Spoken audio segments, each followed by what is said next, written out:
Welcome to this episode of B2B Marketers on a Mission, and I'm your host, Christian Klepp. Today, I'll be talking to Elzie Flenard III. He's the founder and CEO of Podcast Town and helps B2B brands uncover their unique voice to broadcast to the world.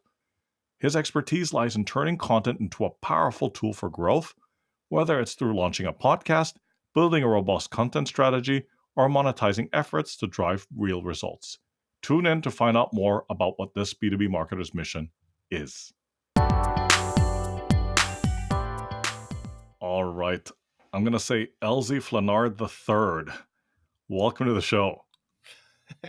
Thank you so much for having me. I'm super excited about this conversation.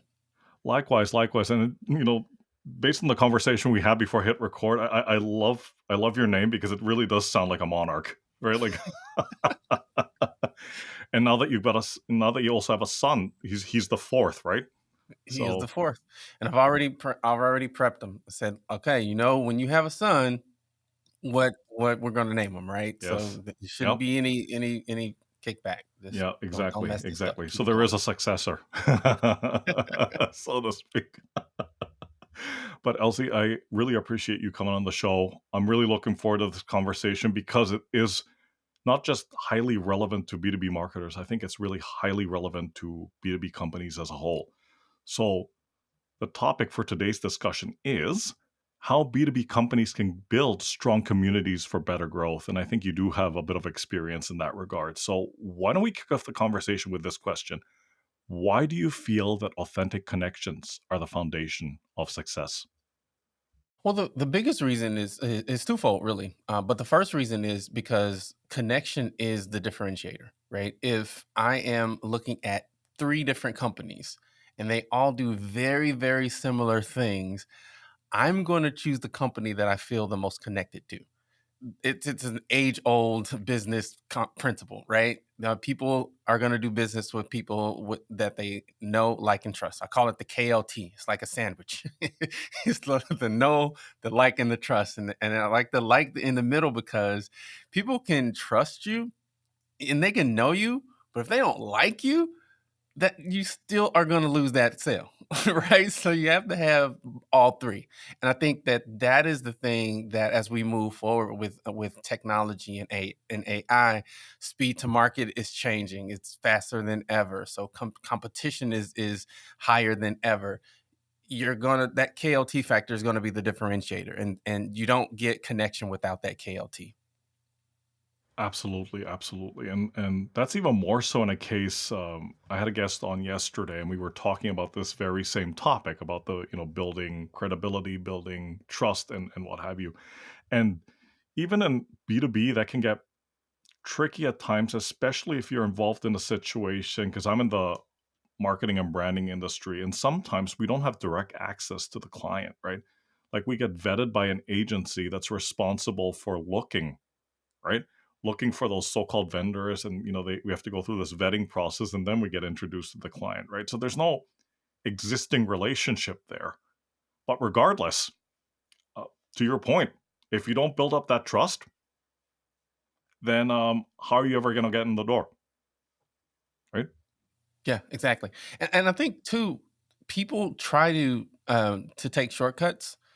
Trust is not a shortcut thing. You have to put in the work. Like there's no way around it. It takes time. It takes time to listen. It takes time to act and then to iterate. You just have to do the work. There's no shortcuts, which is cool because that means like people like you are going to win because you're willing to put in the work and to do the research and to make those adjustments. But trust is everything, and the biggest thing though is really hard to get, really easy to lose. And once it's lost, it's gone forever. So it's a delicate thing that you have to manage. Are you talking about business relationships or marriage or both? They're quite Right? similar. If you think about it, they're pretty close to the same thing, Indeed. right? Indeed. Absolutely. Absolutely. I'm going to move us on to the next question before we start venturing into dangerous territory here. But like, what do you wish more B2B marketers knew about building communities in their industry? I wish more B2B marketers understood that it takes time. This is not a microwave solution. My kids tease me all the time because I 9 out of 10 times, if I need to warm up my food, I'm not gonna do it in a microwave because the way that it works is it sucks all of the juice out of the food, and by the time you eat it, it's just not the same. And so I'll put it in the oven. I'll set the temperature to 350, and I set a timer that I keep right beside the stove to 15 minutes. And that's how I warm up my food. It takes longer. I have to be more intentional. Takes a couple of few more steps, but the end result is much, much better than using the microwave. And so that's the analogy that I always like to use is like, don't put it in the microwave. Yeah, Put it in the oven. I love it. Just take your time and the end result is going to be that much better. Absolutely. One other thing about heating up food in the microwave is that it ends up either getting harder or dry, right? Yep. I love that you brought that up because I just thought of another follow up question. You know, you've seen, and we've all seen them, especially during the pandemic, right? There were online communities like just sprouted up everywhere, and many of them don't exist anymore. Why do you think that is? Well, because it wasn't intentional or genuine in the first place, and that's the nature of relationships, right? When you come to it as a superficial thing, then it doesn't last, right? To the point that we were making earlier, it has to be intentional and it has to be authentic and it has to be genuine. Otherwise, it will not last. Just the same if you're going to start a podcast, a ton of podcasters, I call them COVID casters, popped up everywhere, and now everyone had a podcast. A lot of those folks are not here anymore, right? They're gone because they weren't really doing it for the right reasons. And so they got to episode 7, realized that it was really, really hard. It was a lot of work, and they weren't going to become Joe Rogan, and then they quit. Right? Same thing with community. You have to have a leader of the community that is authentically and genuinely interested in the success of the community. If they're not, the community will fail. Absolutely, absolutely. And correct me if I'm wrong, but similar to podcasts, right? Communities, you have to go in there with some kind of plan. And when I say plan, I'm not saying like, okay, let's try to see how many leads we can convert. That's not the type of plan I'm talking about. But the plan of like, okay, how do we grow the community? How do we keep them engaged? How do we keep them coming back? Right? I'm gonna age myself here a little bit, but it's just like those old radio shows, right? Like you sit there and listen, and then they end that episode with a cliffhanger, and then you got to come back next week, right? Or any TV series, right? Just take your pick. Same thing, right? To be Mhm. continued. Shucks, gotta wait till next Sunday, right? Yeah, yeah. I think the one thing about community, and I think in this is at the time of this recording is 2004 or 2024. I think in 2025 and beyond, we're going to see community become more and more important.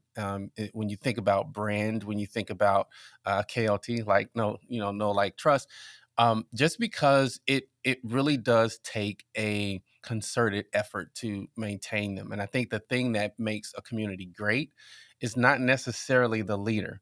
Now, I know that sounds like a contradictory statement to what I said before, but hear me out. A really good community is one that builds on itself, where you can go and you can get value from other community members. Now, extremely important that the leader of that community has that heart because people will follow the heart of their leader. All right. So if the leader is transactional, the community is going to be transactional. If the leader is genuine and caring and they share information, they make connections, then the community is going to do the same.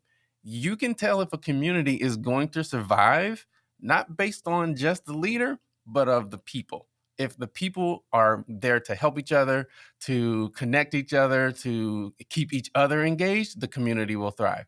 But if that community is depending on Elzie to always be adding the value, to always doing the connections, that community does not stand a chance. So I think community is going to continue to be important, and B2B organizations need to take notice because this is going to be one of the major ways to grow brand and to grow affinity in 2025. That's incredibly interesting. And yeah, it's a bit of an ecosystem, right? For lack of a better word. And if I can throw in another science term there, it's symbiosis, right? It's like in science class they talk to us about like symbiosis is when organisms feed off each other, right? And I don't mean that in a cannibalistic way, but it to your point, right? It's also what you vibrate within the community, right? Because it can't just be the leader by himself or herself. It's got to be the members as well, so they feed off each other's vibes somehow, right? Because if it's a one-sided affair, to your point, and we've seen it, right? Like some of these communities are no longer around, or they're just not active anymore, or they've lost a lot of members, and the list goes on and on and on. But that's a great segue to the next question, and you've brought up some of them already. Pitfalls to avoid when it comes to building communities. I think the biggest one is not understanding the difference between an audience and a community. They're not the same. um, and really, and not understanding the difference between engagement and transaction, right? So my LinkedIn audience is an audience. It's very transactional. If I make a post that speaks to them, that gives them value, they engage, they like, they comment, they share. If I don't, you know, adding in the complexity of the good old algorithm. So if they happen to see my post and it doesn't add value, then they're not gonna engage with it. The people who are in my community, they not only see what I share with them, but they engage with it because they want to engage with it and because they want to add value to other people, right? So it's a very different level of relationship, and I think people they sometimes try to use those as one and the same, and they're very very different touch points and different points in the relationship. So I think that's one of the bigger downfalls, and I think the other one is just not giving it enough time. Again, it's an oven. It's not a microwave. It takes time to build, a thriving community. It does not happen overnight for most people. I'm gonna totally sound like a Wall Street bro here, and that's not my intention, but it's kind of like investing in stocks, right? You don't cash out after 3 months unless you're super lucky, which almost never happens. You got to keep on putting something in. You got to be patient. You let the stock grow, right? The stock market, kind of like the sea, it will ebb and flow, right? And yeah, to your point, it's taking that time, uh, putting in that effort, because the community, like a lot, like a podcast, it's an investment, right? It's not, and I'm not just talking about monetary investment. It's really, I think the time factor, right? Because you're spending what, an hour, 2 hours a week on some of these calls, right? I would say that it's a time investment. It's a relationship investment. It's a social investment. It's a business investment. But you're investing, to your point, for the long term. It's not a short term play. And I would even argue that a podcast is a community if you do it well. Absolutely, absolutely. You brought something up, and I want to go back to it, not because I'm playing the devil's advocate, or maybe I am. I don't know. This term that people constantly use about, like, you got to add value to the community. You got to give value. Define value for us. From your own interpretation. Value is information, expression, or connection that moves you closer to your goal. So I mean, that could be a post, it could be an encouraging word, it could be a handshake and a smile, right? I always tease when I go places. One of the first things I do is I see if people are smiling because I know, and I don't have a scientific stat for this, Christian, but it is very, very, very difficult to not smile at somebody that's smiling at you unless you're just having the absolute worst day. And even still, it's really hard. If I come up to you and say, "Hey, Christian, how are you?" and I'm smiling, it's very hard for you to not smile back, right? So that's the first thing I look for is like, are they smiling? Are they happy to be here? If they're not, then that diminishes my experience, right? And so I said all that to say you you have to understand that what you put out is what's going to come back, the seed and the harvest, right? So value is putting out content, putting out energy, putting out things into the world that will have a positive impact and help people get to their goal. To me, that's what value is. And it could be again as simple as a smile in the checkout line, or a handshake, or an encouraging word. No, absolutely. Absolutely. Great definition. Great interpretation of value. Great interpretation of value. Um, okay, I'm going to move us on to the next question. Provide an example, ideally from your own experience, of how communities can help B2B companies become authorities in their industry and strengthen relationships. One example, and I won't use their name, but um, there's a company that we were working with, and their number one thing was, how do we help people understand what it's like to work with us, right? And so we helped them launch a podcast, and their clinic attendance went up by three times, right? So they 3x'd it. And it wasn't because their show was amazing, and it wasn't because of the quality of the content. The content was great. It wasn't because of them specifically. It was because they took an intentional, concerted effort to build community. And by doing that, by the time the folks got on the phone with them, they had shortened their sales cycle by 5, right? It was like they already like you, they already know you, they already trust you. That part's out of the way. Now it's like, what deeper value do you have over and beyond what you've already given us, right? And that's just one example of taking the community approach, right? Understanding the KLT, understanding value, understanding community, and wrapping that all up and seeing the return on that investment. Great story. You just made me think of another question. And I was going to save this for later, but you know what? Let's just go. You've got a bit of experience, obviously, with communities and building them and nurturing them and what have you. What would you say if you were to look at it from a top level, like I call it like an eagle eye perspective? What do you think B2B companies can do differently to build communities?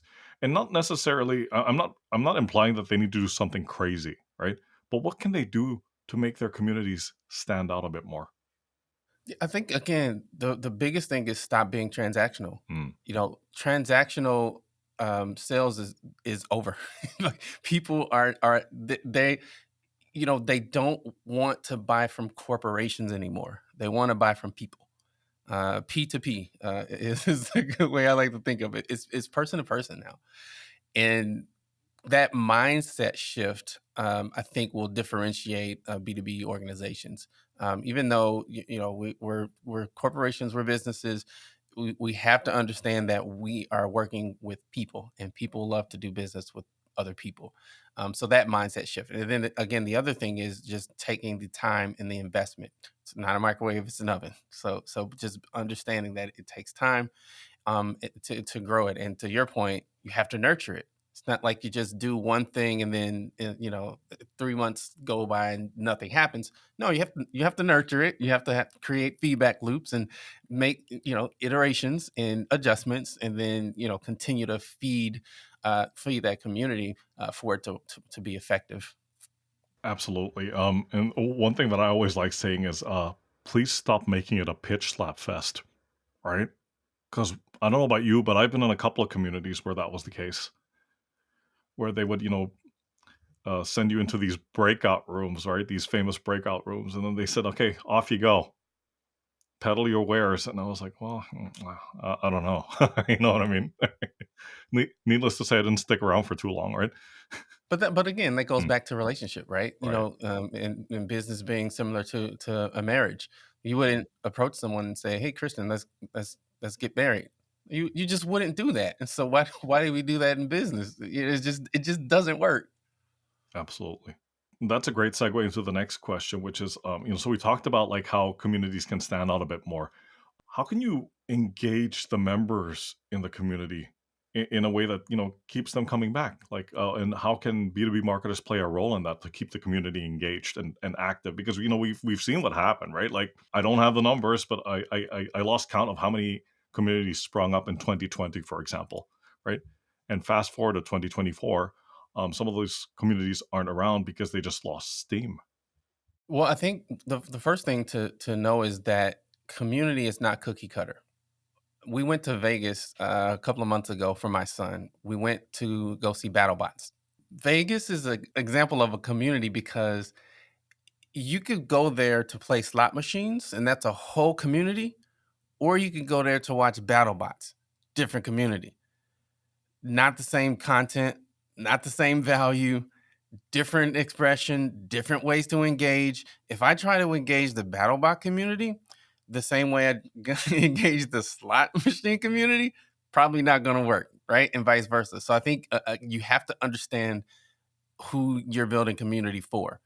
If you're building a community for extremely busy professionals, right? CEOs, founders, I don't want to log on every day, Monday through Friday, and post 7 times, engage with 7 different posts, and post my like. I don't have time to do that. I'm just not going to do that. And so, if your community does that, then I'm probably not a right fit for your for your community. So I think again, just understanding your people, what they value, and in my case, I value my time. So don't ask me to post every day. Like I don't have time. I struggle to keep up posting with social media every day. I'm not going to do that plus this community, right? So understanding your people, what they value, and engaging them where they are and how they like to be engaged, right? I think if you do those things, right, your community will have that differentiation. It'll be a little bit different because some communities are all about that. You need to log on every day to communicate, to connect with folks, and like that's part of where you are as a professional. So I think again, knowing who your people are, what they value, and how to engage them will bridge that gap, right? Because if you try to engage them in a way that they don't want to be engaged, again, just like in a relationship, then you're not speaking their love language. It's not going to be successful. I was thinking of singing one of these boy band songs where where there's a breakup, but I'm just going to skip that part. I think the audience got the gist. No, no, absolutely, absolutely.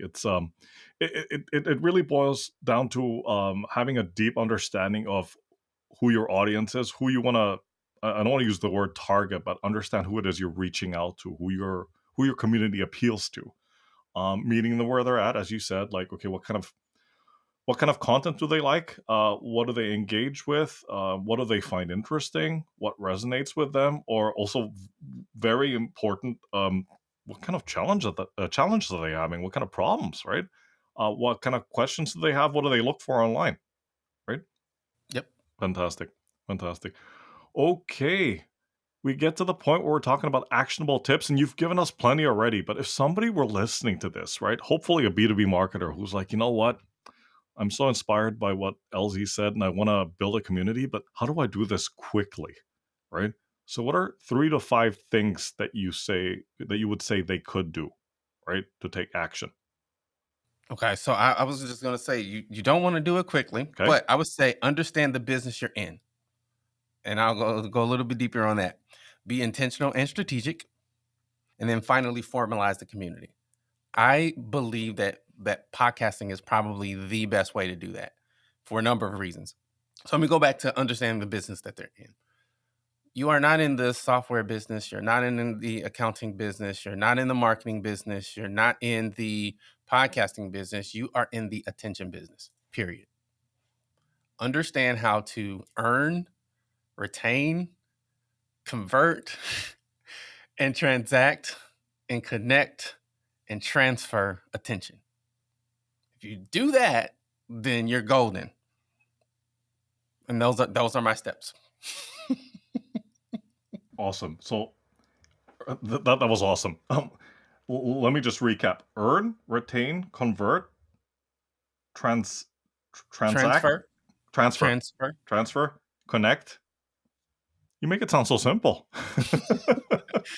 But simple's not easy. Simple Mm, simple is simple, but simple's not easy. very true. Very true. Very true. You made me just think of another follow-up question, and it's on the well, it's one of these love it or hate it questions.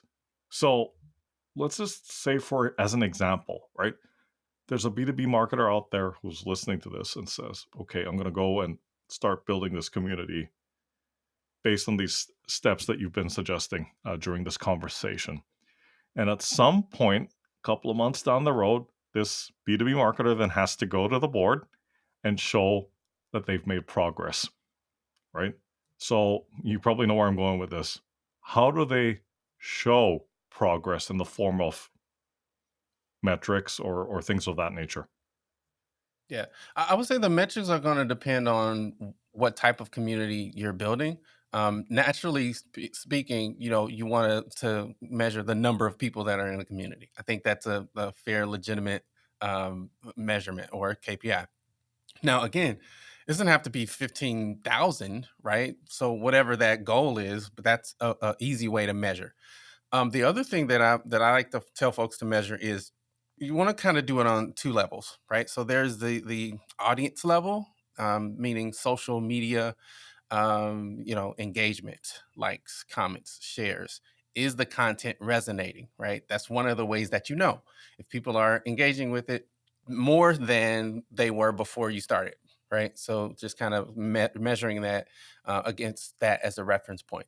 And then a level deeper, are they taking the next step? So your email list, is it growing? Are people opening your emails? Are they clicking on stuff in your emails? If so, what things are they clicking on?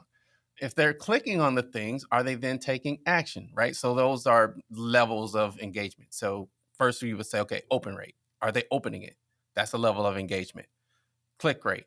Are they clicking on it? That's a level of engagement. What are they clicking on? That's another level. Are they taking action from the thing that they clicked on? That's another level. So I would just map those things out as metrics and then track those as they go, right? Because your email list can sometimes be a leading or a lagging indicator, right? So if your social media is going crazy, everybody's liking, sharing, and engaging, but they're not joining the email list, then as a marketer, you have to start asking questions. Okay, why? Is it because they're just my audience and not my community? What do we need to do to bridge the gap? Are we targeting the right people? If it's converse, it's like, okay, we're not getting much action on social, but the email list is blowing up. Okay, cool.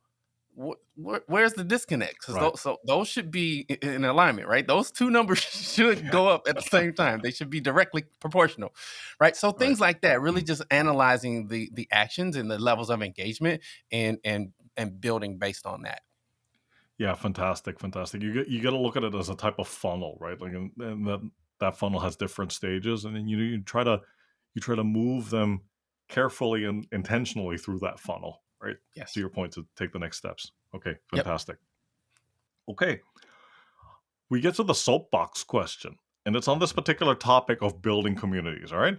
So, what's a status quo that you passionately disagree with, and why? This was a hard one, Kristen, because I don't know that I passionately disagree with Anything? anything Okay. other than Here we go. Here we go. here's the thing. Mhm. I I recognize the potential, the opportunity of social media. Okay, so I don't want your viewers, your listeners to take this what I'm about to say the wrong way. Okay, so I'm gonna provide some context around what I'm about to say. I understand that it's powerful, and I'm not speaking of just one. I'm speaking of the concept and the construct of social media. I understand the power of it. I understand the necessity of it. I understand the trade off. I'm just having a really tough time understanding why they choose to design the algorithms the way they do. And as a business owner, entrepreneur, storyteller, it frustrates me to no end that my people that I've earned their attention. We talked about that a little bit earlier. but I don't have control over the content that they see from me. That is incredibly frustrating for me, which is again, I think why we're going to see private communities explode in 2025, because I'm not the only one who is extremely frustrated with the fact that it could be the most brilliant post or video or value add, and only a fraction, a tiny fraction of the attention that I've earned. Now, again, I understand that it's their platform. They took the risk and built the tech. I get it. But the fact that a fraction of the people of the attention that I earned are going to see that content, I struggle with that. That's a struggle for me. I truly share your sentiment and I share your frustration because it's happened to me as well, right? I mean, I don't post as often as I did during the pandemic. During the pandemic, I posted like 3 or 4 times a week. And even then, the algorithm kept pushing my content down, apparently, right? So people that were following me and checking out my content at some point said, I can't see your content anymore, right? And it's this other stuff that's floating to the top that's not even relevant to what what they're consuming. And to your point, Elsie, that just frustrated me like to no end. I don't understand that. So yeah, I am frustrated with you. I would say, right? Yeah, that's crazy. That's But crazy. to me, But it's one of yeah, those things where, yeah. as an entrepreneur, you look at it and you say, okay, it's just like going to your friend's house. It's like, yeah, it's their house. They can do what they want. So how you respond to it is you figure out ways to either play the game the way that they designed it, or you play a different game. And really that's what it boils down to. Or you build your own house, right? Like, or you pitch a tent in front of the house. I don't know, like Or you leverage the house leverage house. to Yeah. to build your own house. So Mm, there are ways to get around it, but it doesn't change the frustration. absolutely, absolutely. Okay, my friend. Here comes the bonus question. If you were to pick a song that would describe that would be like the soundtrack of your life, what song would that be and why? Boy, that was not in the prep questions. Nope. Uh, No, it was not. unless I missed it. Wow. Song track of my life. I would have to go with, and I'm dating myself. Go. Michael Jackson wrote a song called "Man in the Mirror." I like that song because it acknowledges things that are happening, that are going on, but it takes self accountability Yes.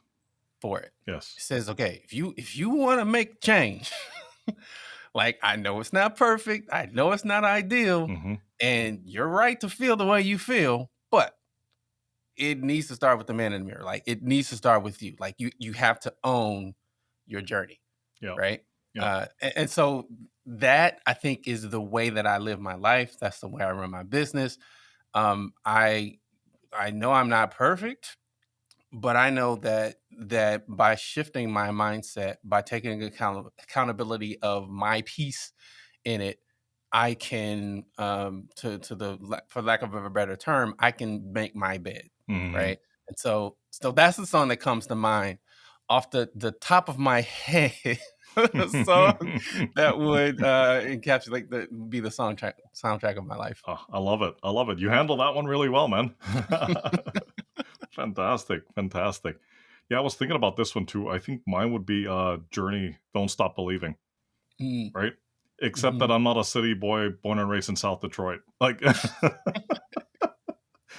but that chorus line there, that don't stop believing, hold on to that feeling. Yeah, pretty much. Mhm, mhm. Elsie, this is such a great conversation. Thank you so much for coming on and for sharing your experience and expertise with the listeners. So please, quick introduction to the mayor of Podcast Town and how folks can get in touch with you. Yeah, so the Mayor Podcast Town. So Podcast Town is essentially a agency that helps business owners leverage podcasting to build community. Essentially, is what we do. The best way to get in contact with me actually is just to shoot me an email. Mayor, Mayor at podcasttown.net. Fantastic, fantastic. Elzie, once again, thanks so much for your time. Take care, stay safe, and talk to you soon. All right. Appreciate the time. Thanks. Bye for now.